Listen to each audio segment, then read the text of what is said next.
Buenos días, mi nombre es Kevin Arazo. El día de hoy corresponde el tema 12 de la unidad 3 de farmacología, referente a los fármacos que son utilizados para la menopausia y para tratar también lo que es la osteoporosis. Ok, iniciando, es importante dar lo que es la definición tanto de la menopausia y de la osteoporosis para entender un poco cómo funcionan los mecanismos y cómo actúan los diversos fármacos a nivel de los procesos de lo que vamos a hablar. Ahora bien, tratando lo que es la definición de la menopausia, hablamos que esta se define como el cese de los periodos menstruales en la mujer, que es mayor a 12 meses. También es caracterizada porque se disminuye o porque se elimina la actividad folicular ovárica. Esto es referente o hace referencia a que afecta principalmente mujeres en una edad entre 45 y los 60 años de edad. A su vez también es importante resaltar que los niveles de estradiol en la mujer se disminuyen en lo que es la menopausia, y esto da unos signos y unos síntomas característicos a nivel de la misma, caracterizados por lo que son sofocos, por lo que son la ruboración, la sudoración, las alteraciones del sueño y también lo que es atrofia de los tejidos dependientes de estrógenos. Y esto es importante saberlo. ¿Por qué? Porque los tejidos dependientes de estrógenos hacen referencia a cuáles, principalmente el tejido óseo. Y es por eso que decimos que la menopausia y la osteoporosis guardan una estrecha relación. Continúa. Bien, hablando de cómo se relaciona la osteoporosis con la menopausia, es importante destacar que la disminución de los estrógenos durante la menopausia permite o hace, en este caso, a nivel del hueso, que se disminuya lo que es la densidad ósea y también lo que es la mineralización del mismo. A su vez también es importante que esta conlleva a alteraciones en el ciclo de remodelación ósea, llevando así a su vez una pérdida de la misma.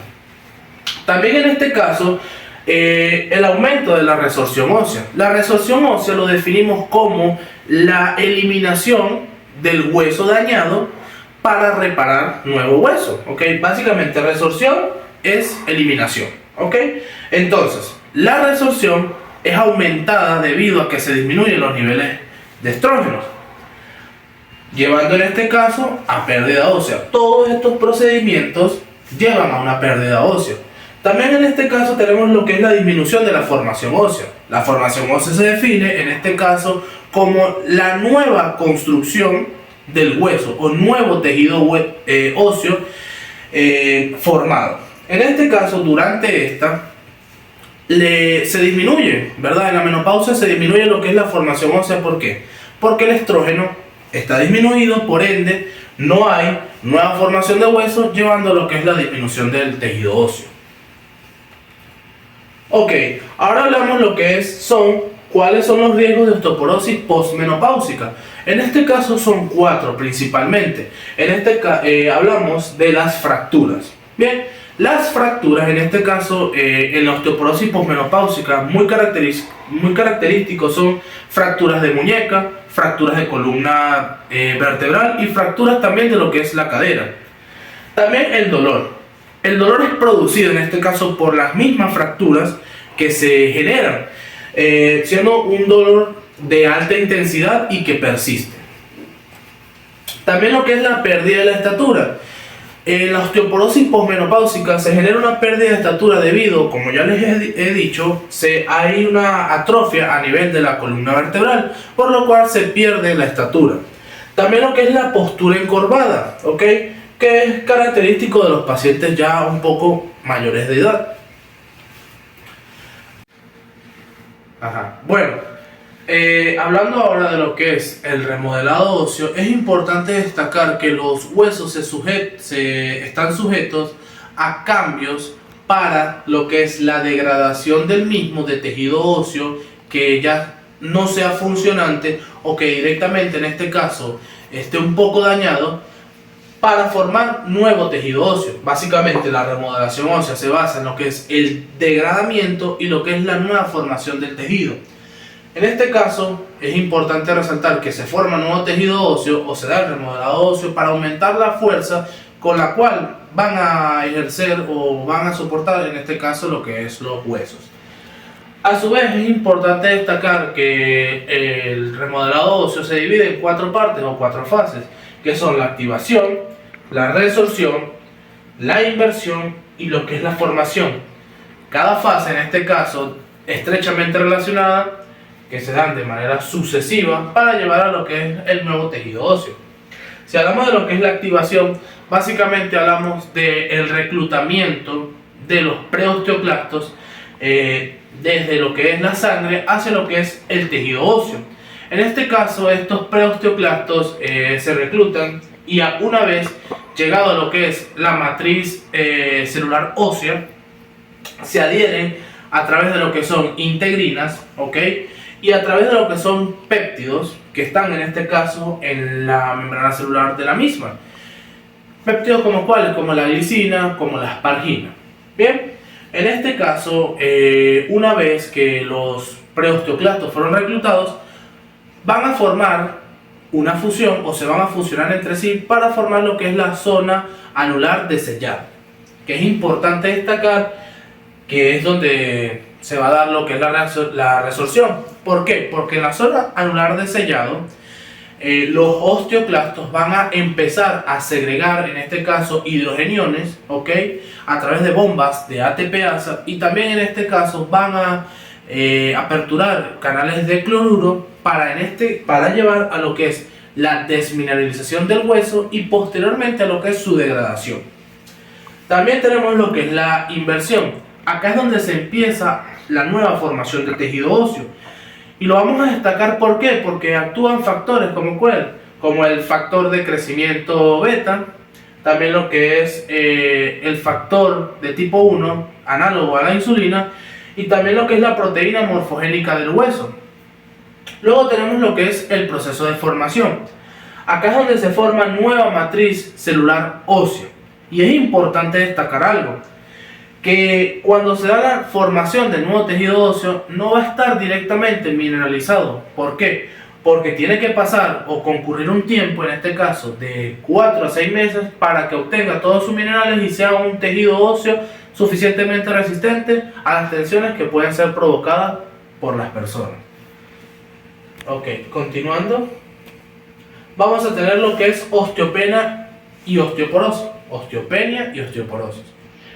Es importante destacar que estas guardan estrecha relación también. ¿Por qué? Porque si definimos la osteopenia, hablamos de que es una disminución de la mineralización de los huesos y que puede predisponer a las personas, en este caso hablando de las personas o de las mujeres posmenopáusicas,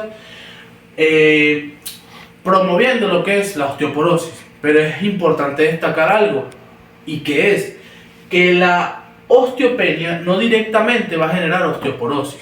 Cabe destacar que las personas que tienen osteopenia son susceptibles a osteoporosis, pero no todas las personas que tienen la misma, digamos que evolucionan a osteoporosis. Ahora bien, la osteoporosis la definimos como la enfermedad generalizada del sistema esquelético, que es caracterizada por la pérdida de la densidad o de la masa ósea y también por la pérdida de la microarquitectura del tejido óseo.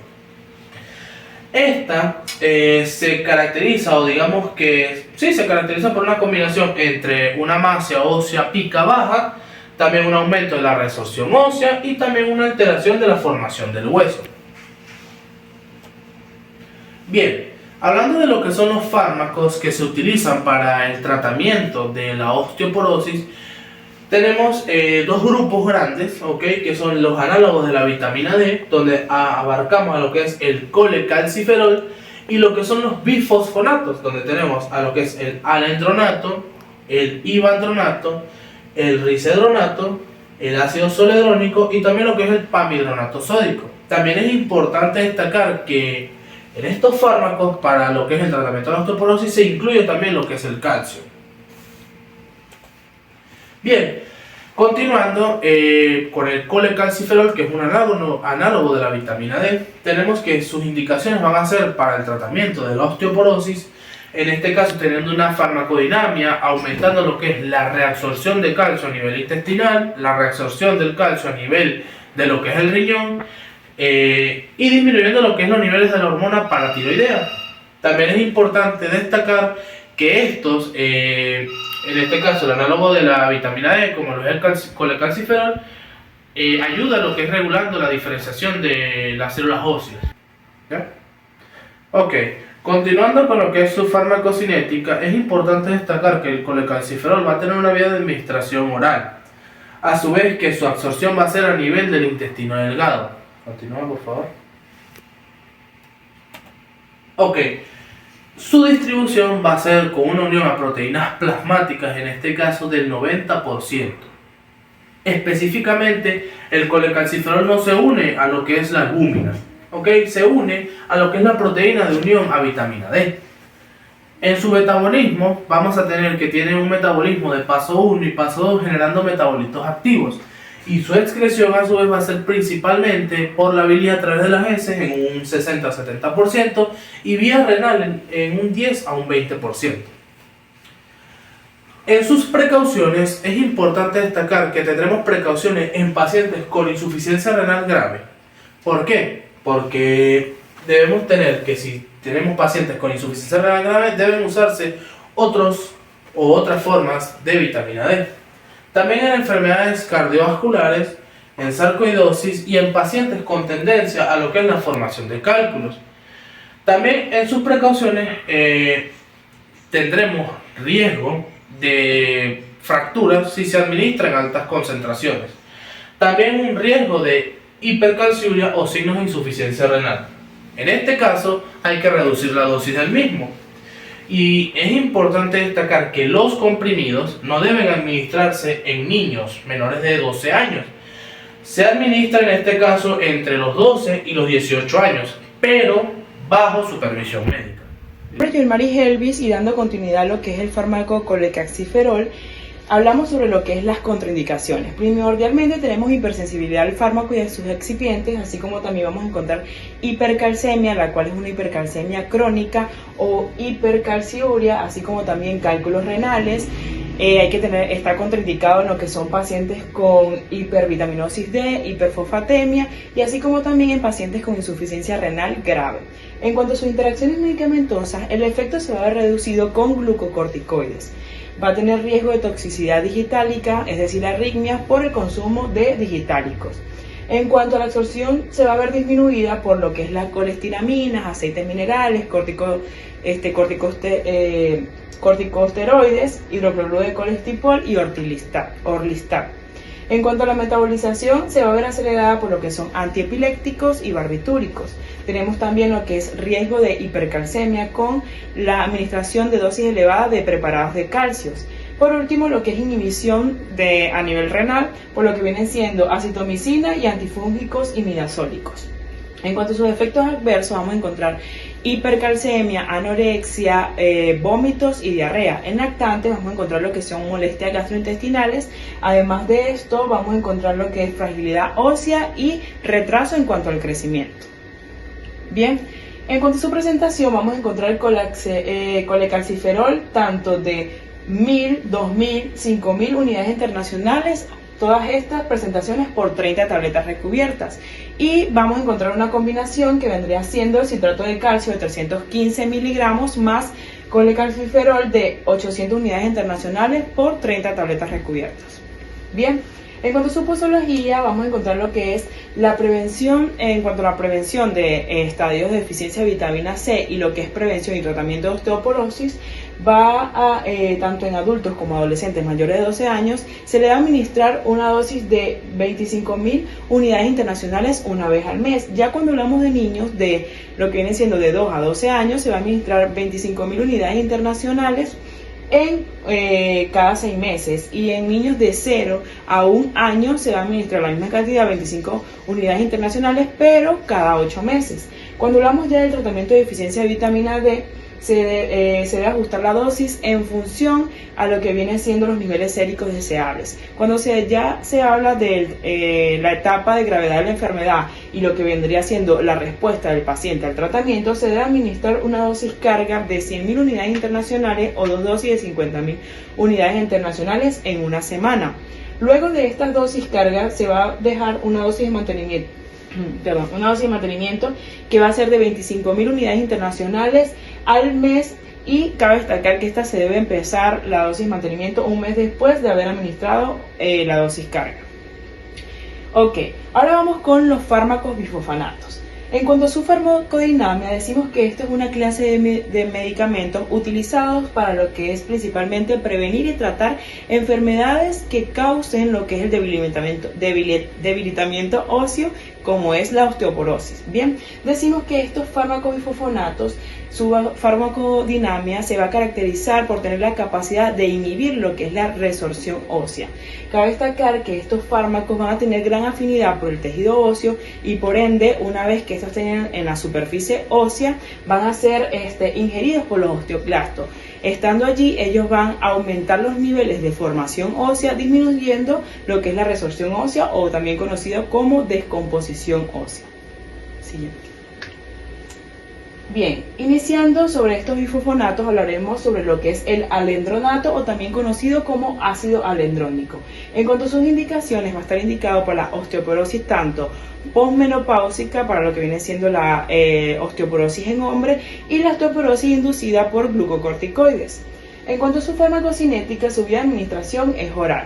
En la absorción, se absorbe en la primera porción del tracto gastrointestinal, como vendría siendo el estómago y el duodeno. Y además de esto, cabe destacar que la absorción va a ser baja, tan baja que tiene un nivel de 1%, y la administración con alimentos reduce su absorción. En cuanto a su distribución, esta presenta una unión a proteínas plasmáticas del 78%. Cuando hablamos de metabolismo, su metabolismo es hepático, pero es insignificante. En cuanto a la eliminación, es eliminado por vía renal, y cabe destacar que tiene una vida media de aproximadamente 10 años, ya que es de 10 años debido a que los bifosfonatos se clasifican por ser fármacos que se unen fuertemente al tejido óseo y puede durar ahí durante largos periodos de tiempo. Bien, en cuanto a las precauciones, tenemos lo que es insuficiencia renal, problemas dentales, problemas gastrointestinales en las vías superiores. En cuanto a las contraindicaciones, tenemos hipersensibilidad al fármaco excipiente, lo que es lactancia, embarazo, antecedentes esofágicos, como es el caso de estenosis o aclasia. Imposibilidad para permanecer en posición erguida por al menos 30 minutos y lo que vendría siendo hipocalcemia. En las interacciones medicamentosas decimos que la administración concomitante con AINES puede causar lo que es irritación intestinal. En cuanto a los efectos adversos, vamos a encontrar cefalea, diarrea, dolor abdominal, distensión abdominal, dispepsia, flatulencia y dolor musculoesquelético. En cuanto a su presentación, vamos a encontrar una sola presentación de ácido alendrónico sódico de 70 miligramos por 4 tabletas o 4 comprimidos. En cuanto a su posología, se debe administrar 10 miligramos al día, o bien sea 70 miligramos a la semana. Cabe destacar que se debe tomar al levantarse, es decir, en ayunas, ya sea el estómago debe estar ya sea vacío, tanto de alimentos, bebidas o cualquier otro fármaco. Cabe destacar, y algo muy importante, que se debe administrar con agua corriente, no con agua mineral, debido a que el agua mineral generalmente trae minerales y calcio, y esto puede desestabilizar su absorción. Otra cosa que se debe hacer en la posología es que transcurridos los 30 minutos, o se debe esperar los 30 minutos para poder acostarse, y se debe reevaluar el tratamiento 5 años después de su uso. Aquí encontramos la presentación comercial. Ok, ahora vamos con lo que es el ivandronato. En cuanto a sus indicaciones, está indicado tanto para la prevención y tratamiento de la osteoporosis. En la farmacocinética tiene una vía de administración oral, la absorción a nivel gástrico, y su absorción es relativamente baja, de 0,6%. En cuanto a su distribución, se va a unir a un 40 al 50% a lo que viene de la dosis circulante, se va a unir a lo que es el tejido óseo o el hueso, y el resto se distribuye por todo el organismo. En cuanto al metabolismo, es un fármaco que no se metaboliza, y la eliminación principalmente es renal, con un porcentaje del 50 al 60%, y su semivida de eliminación es de 10 a 60 horas. En cuanto a las precauciones, vamos a encontrar lo que es insuficiencia renal, antecedentes de metabolismo, alteraciones de metabolismo tanto óseo y mineral, problemas esofágicos, dentales, y lo que es fracturas de fémur atípicas. En cuanto a sus contraindicaciones, encontramos lo que es hipersensibilidad al fármaco a sus excipientes, hipocalcemia, encontramos lo que es anormalidades esofágicas que retrasen lo que viene siendo el vaciamiento esofágico, como es el caso de estenosis y acalasia. Imposibilidad de permanecer erguido tanto de pie como sentado durante 60 minutos. En cuanto a las interacciones medicamentosas, vemos que su biodisponibilidad se va a ver disminuida por productos que contengan calcio y otros cationes polivalentes como es aluminio, magnesio y hierro, incluido también la leche y ciertos alimentos. Cabe destacar que la ingesta se debe retrasar la ingesta de esta sustancia pasados los 30 minutos de haber administrado dicho fármaco. Y también tenemos que el efecto aditivos con aminoglucósidos. En cuanto a los efectos adversos, vamos a encontrar lo que es dolor de cabeza, hipocalcemia, diarrea, dolor abdominal, lo que vienen siendo reacciones o alteraciones cutáneas, artralgia, dolor muscular, calambres y lo que es enfermedad pseudogripal. Encontramos su única presentación como ácido ibandrónico de 150 miligramos por una tableta. En cuanto a su posología, para la osteoporosis posmenopáusica, para reducir el riesgo de fracturas vertebrales, se debe administrar una tableta de 150 miligramos una vez al mes. Y si el aporte de dietético es insuficiente, se recomienda tomar en conjunto con lo que viene siendo calcio o vitamina D. Stephanie Berríos, y para darle continuación a lo que son los bifosfonatos tenemos el risedronato. En cuanto a sus indicaciones tenemos que es para la osteoporosis posmenopáusica y también para osteoporosis secundaria para tratamientos con corticoides. En cuanto a su farmacocinética tenemos que su administración es por vía oral y su absorción, se absorbe en el tracto gastrointestinario y lo que vendría siendo los alimentos disminuyen su biodisponibilidad. En cuanto a la distribución, se distribuye ampliamente por lo que son el tejido óseo y va a tener unión a proteínas plasmáticas en un 24%. En cuanto a su metabolismo, sufre un metabolismo insignificante y en cuanto a su eliminación, se elimina por lo que es la orina y tiene una semivida de eliminación aproximadamente de 480 horas. En cuanto a sus precauciones, vamos a tener precauciones tanto en ancianos, en insuficiencias renales leves, donde va a haber una modificación en las dosis y también una monitorización hepática. En cuanto también en problemas dentales y en antecedentes con trastornos esofágicos. En cuanto a las contraindicaciones, pues esta va a ser con lo que vendría siendo hipersensibilidad al fármaco, insuficiencia renal grave, también lo que tenemos embarazos, lactancias y lo que vendría siendo una hipocalcemia. Ahora bien, en cuanto a las interacciones medicamentosas, va a haber una absorción disminuida por parte de fármacos y alimentos que tenga cationes polivalentes en cuanto a lo son el magnesio, el calcio, hierro y el aluminio. Y también tenemos lo que vendría siendo fármacos como son los AINES, que van a irritar lo que es el tracto gastrointestinal. En cuanto a los efectos adversos, tenemos lo que es cefalea, estreñimiento, lo que también vendría siendo dispepsia, gastritis erosiva y náuseas. En cuanto a sus presentaciones, tenemos risedronato sódico de 150 miligramos por un comprimido y su posología nos indica que es una vez al mes, y aquí tenemos las marcas comerciales. En cuanto al ácido zoledrónico, en su farmacocinética nos indica que va a ser administrado por vía intravenosa y su absorción es completa y va a tener una biodisponibilidad de 100%. En cuanto a su distribución, se distribuye en todos los huesos con una unión a proteínas plasmáticas en un 22%. En cuanto a un metabolismo, no se metaboliza y en su eliminación es por vía renal y de forma inalterada. En cuanto a su semivía de eliminación, va a ser de 146 horas aproximadamente. En cuanto a las precauciones, tenemos que insuficiencia renal leve, también lo que vendría siendo osteonecrosis tanto maxilar y del conducto auditivo externo, y lo que vendría siendo en patologías dentales y en adolescentes menores de 18 años. En cuanto a las contraindicaciones, hipersensibilidad al fármaco, embarazo, lactancia, insuficiencia renal grave y hipocalcemia. Interacciones medicamentosas con aminoglucósidos como lo es gentamicina, lo que va a dar una hipocalcemia, y en diuréticos como furosemida, que también nos va a dar una hipocalcemia. Tenemos concomitantes a otros bifosfonatos, y por último, por fármacos que sean nefrotóxicos. En cuanto a sus efectos adversos, estos van a tener síntomas similares a un resfriado, como es el mialgia, artralgia, malestar general, cefalea, fiebre y síndrome pseudogripal, fatiga, y también vamos a tener síntomas gastrointestinales como es náuseas, vómito, diarrea, y tenemos también lo que vendría siendo anorexia y mareo.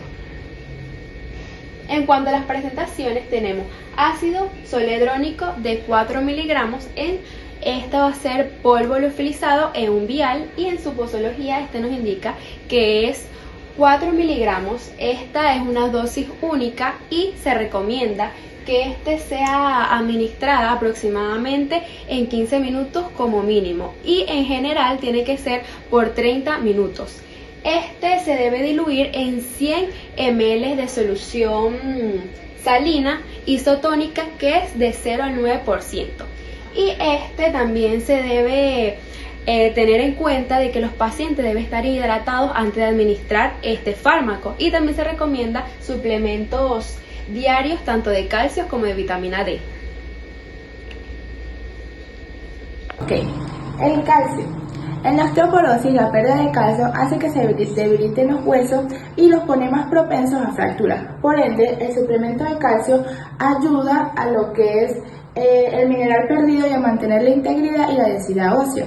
Además que los huesos están en constante remodelación, y en donde el hueso viejo se destruye, llamado resorción, y se forma hueso nuevo, llamado formación, en donde el calcio me ayuda o me regula la actividad de las células óseas.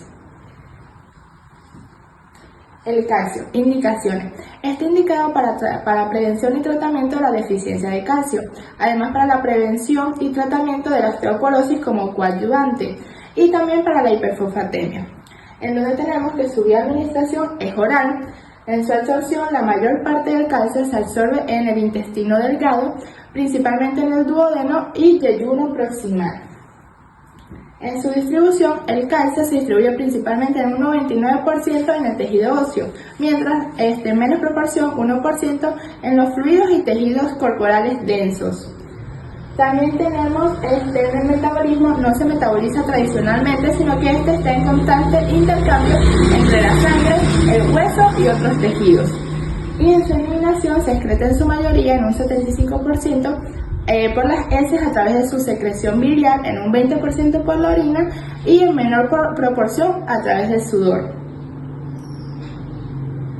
En sus precauciones se debe tener precaución en pacientes con sarcoidosis, con hipocloridria, también en personas con antecedentes de cálculos renales, con deterioro de la función renal, en enfermedades cardíacas, en control periódico de calcemia y calciuria, con personas que tienen tratamiento prolongado de vitamina D. En contraindicaciones, hipersensibilidad al fármaco, enfermedad o situaciones que originen hipercalcemia y hipercalciuria, y la nefrolitias. En interacciones tenemos que la excreción es reducida por diurético. La toma del calcio con alimentos puede ser aumentada, pero también reducida por alimentos que son ricos en ácido oxálico y fósforo, y su absorción se ve disminuida por corticosteroides. Tenemos que sus efectos adversos tenemos como hipercalcemia e hipercalciuria. En presentación vamos a encontrar carbonato de calcio de 600 miligramos por 30 tabletas. Vamos a encontrar citrato de calcio de 315 miligramos más vitamina D de 800 unidades internacionales por 30 tabletas. Vamos a encontrar calcio, zinc y magnesio de 30 y 60 tabletas. También tenemos citrato de calcio más vitamina D más zinc por suspensión de 120 ml. y tenemos citrato de calcio 950 miligramos por 30 tabletas. En su posología, la dosis de calcio recomendada va a depender en el tratamiento de la osteoporosis de la edad, el sexo y la ingesta dietética que tenga cada persona. Pero las dosis recomendables son en mujeres premenopáusicas y en adultos hombres de 19 a 50 años 1000 miligramos por día. En mujeres postmenopáusicas y adultos mayores de 50 años 1200 miligramos por día. Y en adultos mayores de 70 años 1200 miligramos por día.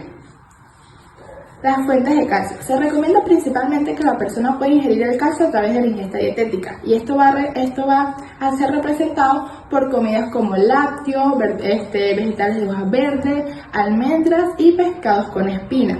Sin embargo, si la ingesta dietética es insuficiente, entonces se recurre al suplemento de calcio, como los carbonatos de calcio o los citratos de calcio. En donde su dosis de absorción de suplemento, el carbonato de calcio se absorbe mejor con alimentos y debe ser dividida sus dosis entre 500 o 600 miligramos por toma, mientras que el citrato de calcio se absorbe bien con o sin alimentos y esto es mayormente recomendado en personas con acidez gástrica reducida. Y aquí tenemos sus presentaciones comerciales. Ok, fármacos usados para la menopausia. En esto vamos a tener los estrógenos y las progesteronas, en donde se dividen en estrógeno el estradiol, el estriol y la tibolona, mientras que la progesterona tenemos la progesterona micronizada, el acetato de medroxiprogesterona y la noretisterona. Ok, en los estrógenos vamos a primero el estradiol, farmacodinámico. En las células de los órganos efectores van a tener que los estrógenos interactúan con un receptor específico, en donde forman un complejo que modulan la transcripción genética y me van a formar proteínas. Estos receptores específicos se pueden encontrar en varios órganos de nuestro cuerpo, como lo son el hipotálamo, la hipófisis, la vagina, la uretra, el útero, las mamas, el hígado y los osteoblastos. Sabemos que desde la menarquia hasta la menopausia, el estrógeno son producidos, o el estradiol, mejor dicho, se produce en los folículos ováricos, en donde este es el estrógeno más activo. Después de la menopausia, se van a excretar pequeñas cantidades de estradiol, y esto se produce nada más por la aromatización de la androstendiona. Y en menor medida de la testosterona por enzima aromatasa, en donde me va a dar lugar a la estrona y la estradiol respectivamente. El estradiol está indicado como terapia de reemplazo hormonal, en donde su vía de administración es oral. Su absorción se absorbe rápidamente en el tracto gastrointestinal. Su distribución se distribuye en todo el organismo con una unión de proteínas plasmáticas de 99%. En su metabolismo es un profármaco, lo que quiere decir que tiene un metabolismo de paso 1 creando metabolitos activos y de paso 2 creando metabolitos inactivos. Y su eliminación principalmente renal y en menor cantidad por las bilis a través de las heces, con una semivía de eliminación de 12 a 14 horas. Es Naiber Moreno y dándole continuidad, desarrollaré las precauciones del estradiol. Y dentro de las precauciones del estradiol tenemos los pacientes con asma, epilepsia, migraña, insuficiencia cardíaca y renal, y además se suelen recomendar exámenes médicos regulares durante el tratamiento, cuya naturaleza y frecuencia estarían en función a las condiciones de cada mujer. Ok, en las contraindicaciones tenemos principalmente la hipersensibilidad a los componentes de la fórmula, el cáncer de mama, conocido o sospechado, tumores malignos, estrógeno dependientes, hiperplasia endometrial no tratada, trombosis venosa profunda, enfermedad hepática aguda o historial de enfermedad hepática, tenemos intolerancia hereditaria a lo que vendría siendo la galactosa y porfiria. Ok, en las interacciones medicamentosas tenemos fármacos inductores de las enzimas del citocromo P450, los cuales son anticonvulsivantes, ¿verdad? Dentro de los que encontramos fenobarbital, fenitoína y carbamazepina, y antiinfecciosos como lo son las rifampicina, además de los inhibidores de la proteasa, tal como lo es el ritonavir y el refilnavir. Ok, en los efectos adversos tenemos candidiasis genital, náuseas, dispepsia, diarrea, dolor, distensión abdominal, incluso tenemos alteraciones menstruales, dismenorreas, menorragias, leucorrea, sangrados vaginales irregulares, espasmos uterinos, hiperplasia endometrial y dolor de espalda. entre otros efectos adversos de lo que vendrían siendo los estrógenos. Ok, en las presentaciones tenemos el norgestrel más valerato de estradiol de 0,5 miligramos y 2 miligramos por 21 gragueas. Tenemos el estradiol al 0,01% por 30 gramos en crema, ¿verdad? Y tenemos la norestesterona enantato más estradiol valerato, 50 miligramos sobre 5 miligramos por una ampolla de 1 mililitro. Y tenemos la medroxiprogesterona más enantato de estradiol de 25 miligramos sobre 5 miligramos por una jeringa prellenada con blister. ¿Ok? Ahora tenemos en su posología. Para el reemplazo de terapia hormonal como tal, nosotros se debe de aplicar solamente lo que son las vías orales y la crema vaginal. Porque digamos que las ampollas son utilizadas como métodos anticonceptivos, pero de igual manera pues lo quisimos desarrollar. Ok, tenemos en la vía oral que se debe administrar un comprimido de 1 miligramo o 1 miligramo diario durante 28 días. Y esto como tal se tiene que tomar sin interrupción y preferentemente a la misma hora. Ok, tenemos la crema vaginal que se debe de aplicar una vez al día durante 4 semanas y después aplicarla de 1 a 3 veces por semana. Ok, tenemos el estradiol. Dentro del estradiol tenemos la farmacodinamia y el estradiol no es más que un estrógeno de acción corta. Ok, y esto, ¿por qué? Exactamente porque el tiempo de retención en los núcleos de las células de los estrógenos de endometrial, ¿verdad?, es muy breve, o sea, esta retención suele ser muy breve, pero lo que hace es sustituir la falta de producción de estrógenos en mujeres durante la menopausia.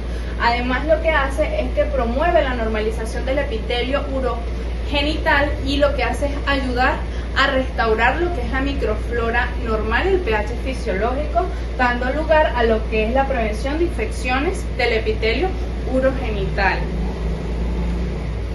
En las indicaciones del estriol tenemos la terapia de reemplazo hormonal para el tratamiento de la atrofia del tracto genitourinario asociada a lo que vendría siendo la deficiencia de estrógenos, y también una terapia pre y postoperatorias en mujeres posmenopáusicas en cirugías vaginales e incluso también como una ayuda diagnóstica en caso de un frotis cervical atrófico dudoso, como lo es en el caso del Papa Nicolau. En la farmacocinética tenemos que se administra por vía tópica, ¿okay? Y se absorbe en la mucosa vaginal y posteriormente ya pasa a la circulación general, demostrando un incremento de los niveles plasmáticos de proteínas no conjugadas. Ok, tenemos la distribución. Se distribuye en la circulación unido a proteínas plasmáticas en un 90%. Okay, y tiene un metabolismo hepático de fase 2 generando metabolitos inactivos, y en su eliminación pues se elimina en un 98% por vía renal y en un 2% por la bilis a través de las heces, con un tiempo de vida media de 0,8 a 1,16 horas. Ok, tenemos las precauciones de dichos fármacos y se dice que la terapia hormonal de sustitución solamente se debe iniciar cuando los síntomas afecten negativamente la calidad de vida de la mujer, o sea, del paciente. Y se recomiendan también exámenes médicos regulares durante el tratamiento, cuya naturaleza y frecuencia estarán en función de las condiciones del paciente. En sus contraindicaciones, ¿verdad?, tenemos la hipersensibilidad a los excipientes del fármaco, de primero, y los antecedentes personales o sospechas de cáncer de mama, los tumores estrógeno dependientes malignos, tenemos la hemorragia vaginal no diagnosticada, trombosis, tromboembolismo venoso, tenemos la enfermedad trombótica arterial activa o reciente, y tenemos también enfermedad hepática aguda y porfiria. Ok, ahora, las interacciones medicamentosas también son aquellos fármacos que son inductores de las enzimas del citocromo P450, tal como lo son los anticonvulsivantes, como lo es el fenobarbital, la fenitoína, la carbamazepina, los antiinfecciosos como la rifampicina y los agentes antirretrovirales como la neviparina. Ok, En sus efectos adversos tenemos molestias y dolor en las mamas, irritación y prurito en la zona de aplicación, hemorragias vaginales, secreciones vaginales, molestias vaginales también, y tenemos el tromboembolismo venoso y accidentes cerebrovasculares isquémicos cuando este se administra de manera muy prolongada. Las presentaciones, ¿verdad?, del estriol, tenemos dos presentaciones que técnicamente son las mismas, solamente que vienen en, valga la redundancia, distintas presentaciones, que es el estriol de 0,5 miligramos por 10 óvulos vaginales y el estriol que viene en la misma cantidad, que son 5 microgramos por 10 gramos de gel vaginal. Y bueno, estas son las presentaciones. Gracias. Ok, mi nombre es Eurico Almenares y continuando con el seminario de menopausia, esto por eso nos encontramos con la posología del estriol. El estriol lo encontramos pues usado para la atrofia en el tracto genitourinary inferior. ¿Y cómo se usa este? Bueno, se va a usar entre las 2 y 3 primeras semanas de la afección y se va a disminuir gradualmente hasta encontrar el alivio de los síntomas y por consiguiente la dosis de mantenimiento. Usándose luego una vez, un óvulo 2 veces por semana. También tenemos el tratamiento pre y postoperatorio de mujeres posmenopáusicas en cirugía vaginal. ¿Y cómo se usa este? Bueno, se usa 2 semanas antes de la cirugía, usándose un óvulo una vez al día. Luego de la cirugía, ¿cómo se usa? Bueno, se va a usar durante las 2 semanas después de la cirugía, 2 veces por semana nada más el óvulo. Lo ideal es que se use 2 veces por semana mínimo, para que la cirugía salga perfecta. En la posología diagnóstica en el frote cervical atrófico udoso, que es el Papa Nicolau, se va a usar un óvulo durante la semana anterior al frotis cervical. Y hay que estar muy pendiente del estriol. ¿Por qué? Porque pues no tiene que usarse mayor a 2 a 3 semanas, porque puede causar estimulación del endometrio, lo que puede generar cáncer. Entonces no debe utilizarlo tampoco antes de acostarse. Continuando con los fármacos usados para menopausia, en la osteoporosis, pues nos encontramos con la antibolona. Y bueno, ¿cómo hacer la farmacodinámica de esta antibolona? ¿Cómo hacer el mecanismo de acción? Bueno, nos encontramos que va a reducir la reabsorción ósea y por consiguiente va a aumentar la densidad mineral ósea en el hueso de la mujer.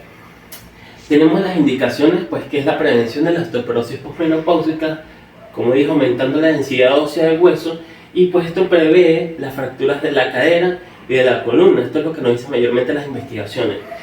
En cuanto a su farmacodinámica, ella se va a administrar por vía oral.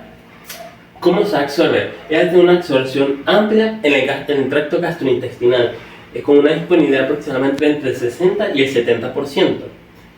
La distribución es amplia en la unión de proteínas plasmáticas, aproximadamente un 99%. Su metabolismo se encuentra en el primer paso generando metabolitos activos. En su vía de eliminación se produce aproximadamente por vía renal un 70%, y el resto de la bilis a través de las heces por una semivida de eliminación de 10 a 12 horas del fármaco. En las precauciones nos encontramos con enfermedades cardiovasculares, hiperplasia endometrial, como hablábamos, que puede causar crecimiento del endometrio por su uso prolongado. También nos encontramos en las diabetes mellitus, las precauciones o monitoreo en las enfermedades hepáticas y antecedentes familiares con cáncer de mama. En las contraindicaciones nos encontramos siempre con la hipersensibilidad del fármaco, cáncer de mama y de endometrio, sangrado vaginal, trombosis venosa profunda activa o trastornos tromboembolíticos. También nos encontramos que está contraindicada en el embarazo y la lactancia. ¿Por qué? Porque pues se ha encontrado que puede tener efectos o puede compartirse un poco del medicamento en dosis muy bajas, pero no se ha diagnosticado o no se ha tenido un estudio verídico sobre esto, pero preferiblemente no hacerlo durante el embarazo o la lactancia. Interacciones medicamentosas. Bueno, va a tener interacciones medicamentosas con los anticoagulantes y los anticonvulsivos, como lo son anticoagulantes de warfarina y anticonvulsivos de fenobarbital. ¿Qué efectos adversos nos va a tener la tibolana? Bueno, nos va a tener sangrado vaginal, crecimiento anormal del cabello, que es alopecia, dolor abdominal, sensibilidad mamaria, aumento de peso y náuseas. Ok, dale al anterior. Ok, en su presentación nos vamos a encontrar con la antibolana de 2.5 miligramos y los encontramos tanto en 30 y 28 comprimidos. En su posibilidad nos encontramos que va a usarse una vez al día después de una comida. preferiblemente a la misma hora cada día, para que tenga su efecto perfecto. Ok, continuando tenemos la progesterona micronizada. En su farmacodinámica o su mecanismo de acción vamos a encontrar que interactúa con los receptores de progesterona que están ubicados en las células óseas.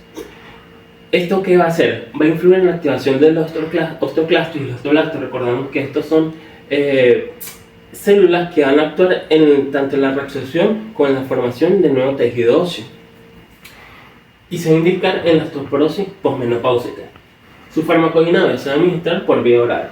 Su absorción a nivel del tracto digestivo, generando concentraciones plasmáticas a la 1 y 3 horas luego de su administración, y pues su disponibilidad es bastante baja, o sea, no es muy elevada, con aproximadamente de un 55%.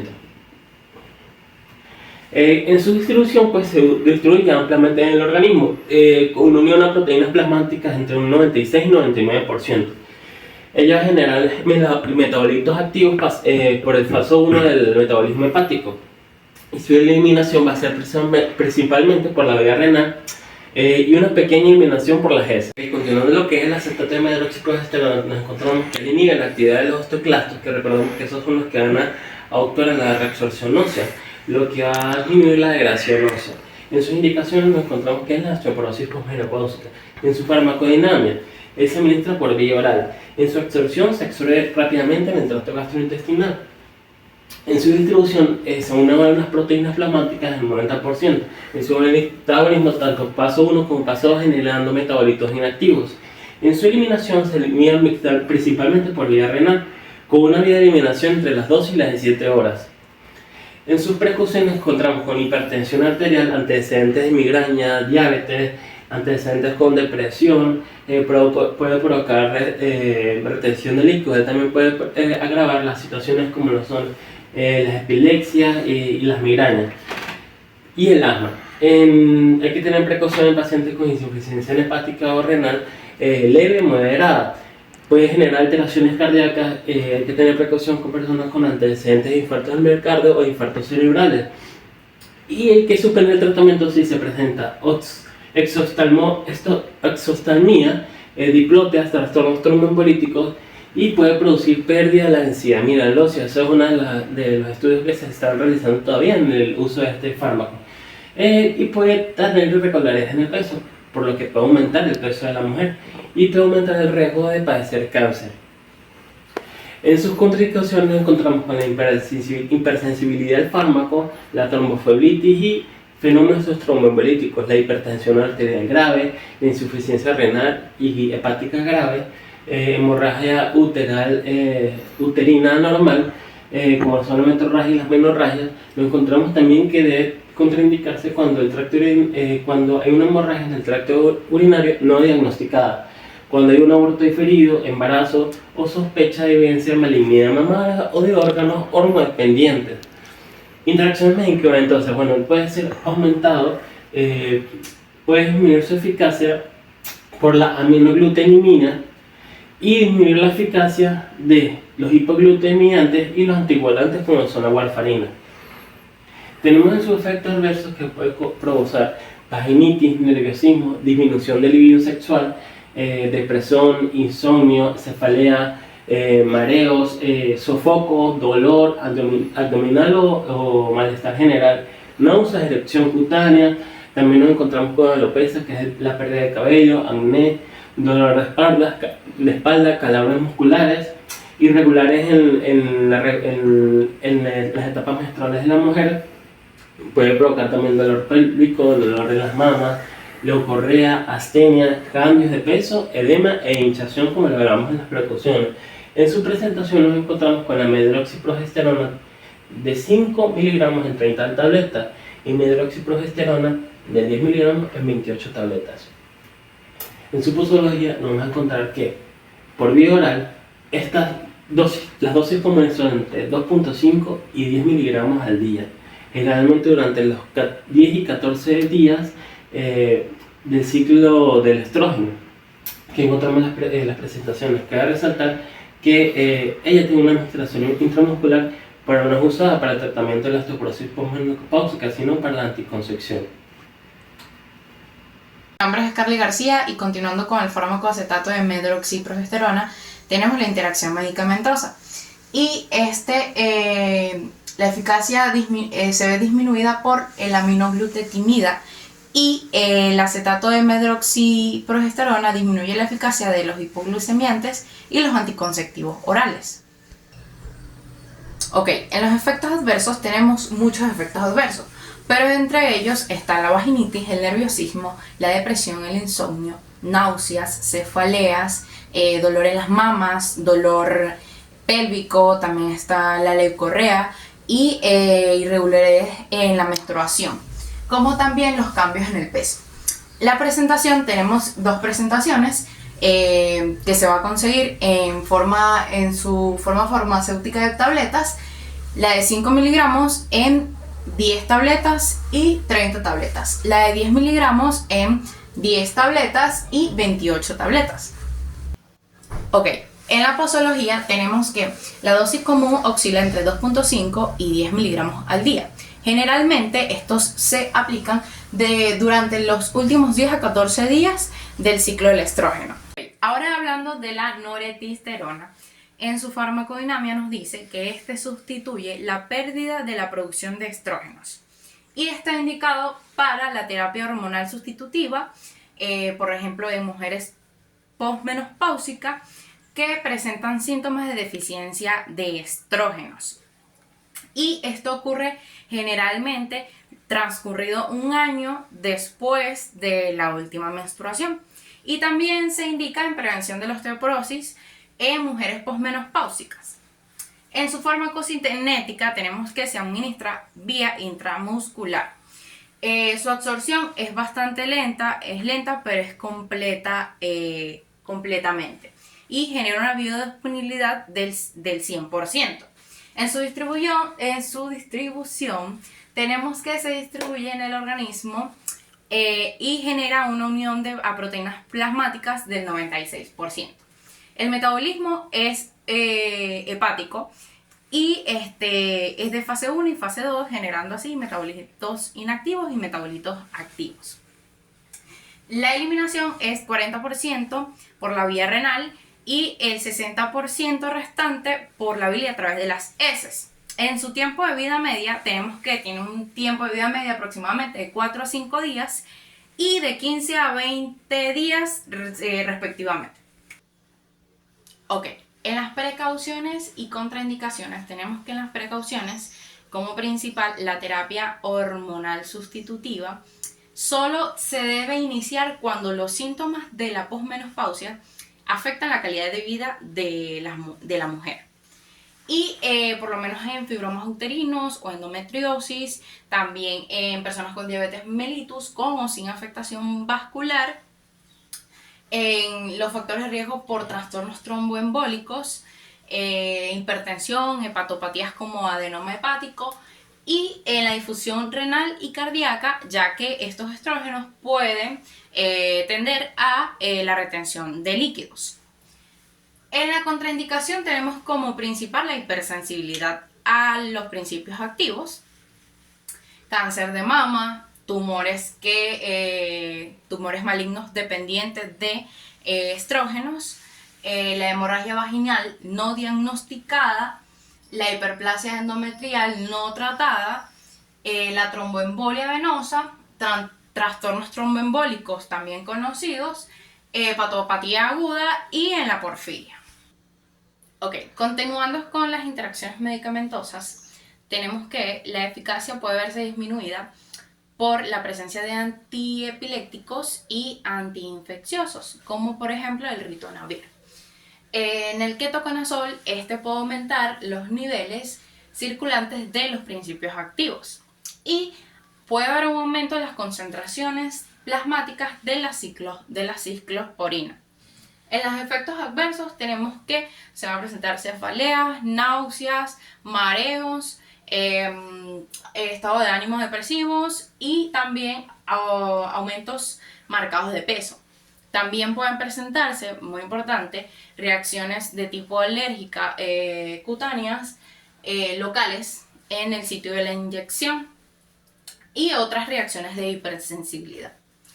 En la presentación tenemos que hay una sola presentación, norestisterona en lantato más estradiol valerato, y viene 50 miligramos la norestisterona y 5 miligramos el estradiol valerato por una ampolla en un ml. Viene un vial.